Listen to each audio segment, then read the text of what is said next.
ये है जी अपर कचूरा स्कर्दू।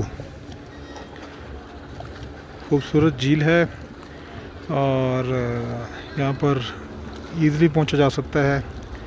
थोड़ा सा वॉक करनी पड़ती है यहाँ पर, तकरीबन 10 मिनट की, तो कुछ ज़्यादा मुश्किल नहीं यहाँ पर वॉक करके पहुँचने में। बाकी यहाँ पर गाड़ी, जीप, बाइक, हर चीज़ के ज़रिए यहाँ पर पहुँचा जा सकता है। अच्छा पॉइंट है फैमिली के साथ।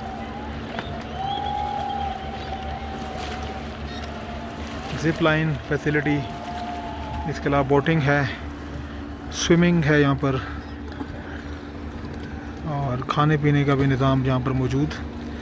तो अच्छी जगह है यहाँ पर टाइम गुजारने के लिए।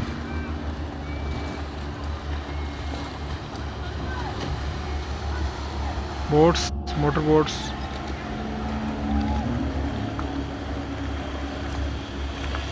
ये देखें, अच्छा आ रहा है ये।